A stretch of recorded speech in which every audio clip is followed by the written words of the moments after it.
Why the S-400 and the F-35 can't get along.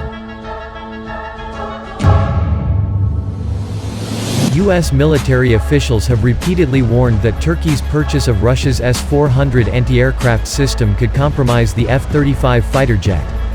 But they haven't gone into great detail about how. Today's radar systems and aircraft need to share a lot of information.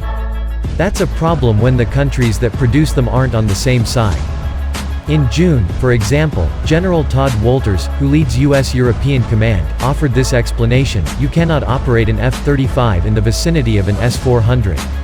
They won't talk to each other, and what the two systems will attempt to do, certainly the S-400 against the F-35, is attempt to exploit the F-35's capabilities. I can tell you that we aren't interested in sharing the F-35's capabilities from a radar perspective, from an operational perspective, with the Russians. We've made that very, very clear. Yet Israeli F-35s have operated near Russian S-400s deployed to Syria. The S-400 radars will be able to observe the F-35 in all its flight profiles, thus being able to identify weak spots in stealth capability, according to David Stupples, a professor of electronic and radio systems at City, University London and a member of the board of the Association of Old Crows, an association for radar and electronic warfare professionals.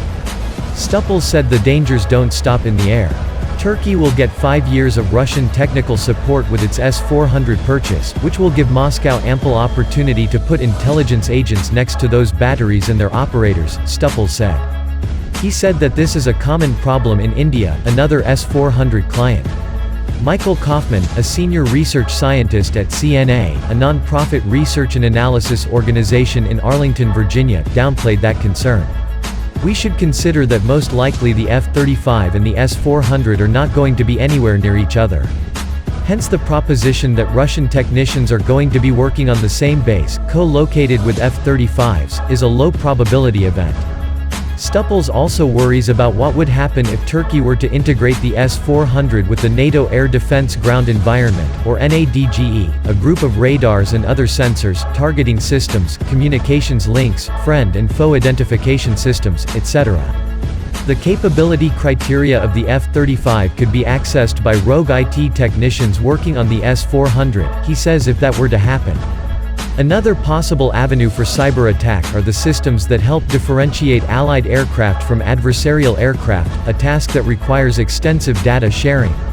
The integration of the S-400 and the NADGE could also allow Russian cyber operators to target F-35s flown by Turkey, and even other allies, via the maintenance software that connects the aircraft. The risk here is significant and cannot be ignored. Stupples says. Kaufman said the sort of data access swings both ways. The issue of security, and access to technology, is just as problematic for Russia selling an S-400 to a NATO country as it is for the US in the case of the F-35, he said.